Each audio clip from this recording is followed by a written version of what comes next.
بسم اللہ الرحمن الرحیم۔ غیر اللہ کے پاس مدد مانگنے کا حکم۔ سوال: حضرت امام حسین سے یا حسین امداد کن یا حسین اغثنی پکار کر مدد طلب کرنا، روزی اور اولاد چاہنا جائز ہے یا نہیں؟ ہمارے یہاں ہر 11ویں کو چند آدمی جمع ہو کر مذکورہ وظیفے کا ذکر تمام مل کر کرتے ہیں اور کہتے ہیں کہ یہ تو توسل یعنی وسیلہ پکڑنے کا طریقہ ہے۔ وظیفہ یہ ہے: امداد کن از ہر بلا آزاد کن، در دین و دنیا شاد کن، یا غوث الاعظم دستگیر، یا حضرت نعوس اغثنی باذن اللہ، یا حضرت شیخ محی الدین مشکل کشا بالخیر۔ اس طریقے سے پڑھنا جائز ہے؟ جواب: حامدا و مصلیا و مسلما۔ حضرت امام حسین کو اس طرح پکار کر مدد مانگنے اور مذکورہ وظیفہ پڑھنے کی شرعاً اجازت نہیں ہے، ممانعت ہے۔ وسیلہ پکڑنا جائز ہے مگر اس کا یہ طریقہ نہیں ہے۔ مذکورہ طریقہ جاری رہنے سے دوسروں کے بھی عقائد فاسد ہونے کا خوف ہے، لہٰذا اس وظیفے کو ترک کر دینا ضروری ہے۔ خدا کو چھوڑ کر دوسرے سے اولاد مانگنا، بیمار کے لیے شفا طلب کرنا، اہل قبور سے روزی مانگنا، مقدمے میں کامیاب کرنے کی درخواست کرنا جائز نہیں ہے، مشرکانہ فعل ہے۔ محدث علامہ محمد طاہر رحمۃ اللہ علیہ صراحت کے ساتھ فرماتے ہیں کہ یہ کسی بھی اہل اسلام کے نزدیک جائز نہیں ہے، اس لیے کہ عبادت اور طلب حاجت و استعانت فقط اللہ ہی کا حق ہے۔ حوالہ: مجمع البحار الانوار، جلد نمبر 2، صفحہ نمبر 73۔ اللہ تعالیٰ نے اپنے بندوں کو تعلیم دی ہے کہ کہو ایاک نعبد و ایاک نستعین، اے اللہ ہم تیری ہی عبادت کرتے ہیں اور تجھ ہی سے مدد مانگتے ہیں۔ جب عبادت اور استعانت یعنی مدد اور امداد مانگنا قرآن سے خدا ہی کے لیے مخصوص ہے، دوسروں سے اولاد اور روزی، تندرستی وغیرہ کی درخواست کرنا کیوں کر جائز ہو سکتا ہے؟ اس لیے رسول مقبول صلی اللہ علیہ وسلم نے حضرت عبداللہ بن عباس رضی اللہ عنہما کو وصیت کی کہ اذا سألت فاسأل اللہ واذا استعنت فاستعن باللہ، کہ جب تجھے سوال کرنا ہو تو اللہ سے کرنا اور جب مدد مانگنی ہو تو اللہ ہی سے مانگنا۔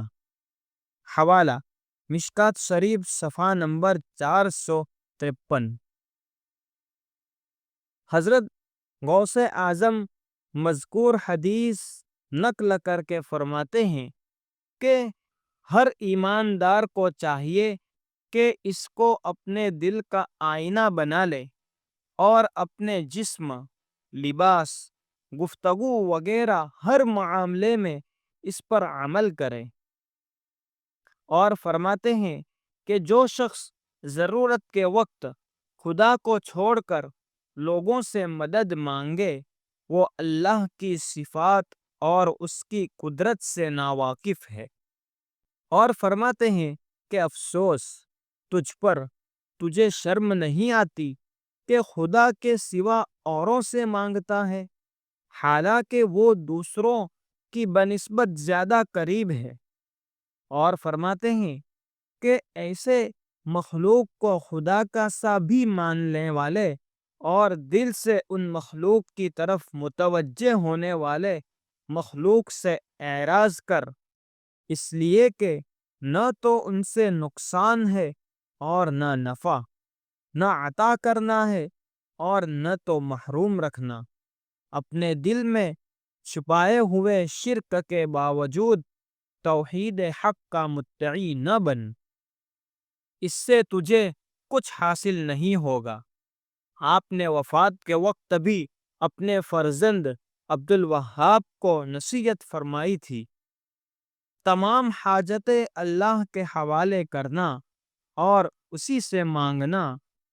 حضرت شاہ ولی اللہ محدث دہلوی رحمۃ اللہ علیہ فرماتے ہیں، کل من ذهب الى بلدت اجمیر اولا قبر سالار۔ حضرت شاہ ولی اللہ محدث دہلوی رحمۃ اللہ علیہ فرماتے ہیں، جو شخص اپنی حاجت روائی کے لیے اجمیر جائے یا سید سالار مسعود نمازی کے مزار پر یا اسی طرح دوسری جگہ پر مدد مانگے، یقیناً اس نے خدائے پاک کا بہت بڑا گناہ کیا، ایسا گناہ کہ جو زنا اور ناحق قتل کرنے سے بھی بڑا ہے۔ کیا وہ اس مشرک کے مانند نہیں ہے جو اپنی خود ساختہ چیزوں کی بندگی کرتا ہے اور جو لات اور عزا جیسے بتوں کو اپنی حاجتوں کے لیے پکارتا ہے؟ حوالہ تفہیمات جلد نمبر 2 صفحہ نمبر 45۔ نیز اپنی مشہور کتاب حجت اللہ البالغہ میں فرماتے ہیں، اور انہوں نے امور شرکیہ میں سے یہ کہ مشرکین اپنے اغراض کے لیے غیر خدا سے امداد طلب کیا کرتے تھے، بیمار کی شفا اور غریبوں کی تونگری ان سے طلب کرتے تھے، اور ان کے نظریں مان کر اپنی حاجات اور مقاصد کے حاصل ہونے کے متوقع رہتے تھے، اور ان کی برکات کی امید میں ان کے نام جپا کرتے تھے۔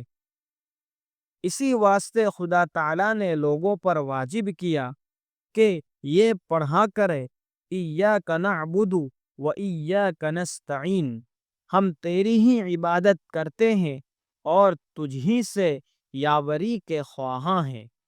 اور اللہ تعالیٰ نے فرمایا، فَلَا تَدْعُوا مَعَ اللَّهِ أَحَدًا، خدا تعالیٰ کے ساتھ دوسرے کو مت پکارو۔ حوالہ حجت اللہ البالغہ صفحہ نمبر 122۔ فقط واللہ اعلم بالصواب۔ مفتی عمران اسماعیل میمن حنفی، استاد دارالعلوم رامپورہ سورت، گجرات، انڈیا۔ اس جیسے مسائل کو حاصل کرنے کے لیے ہمارے اس چینل کو سبسکرائب کریں اور زیادہ سے زیادہ لوگوں کو شیئر کریں۔ السلام علیکم ورحمۃ اللہ وبرکاتہ۔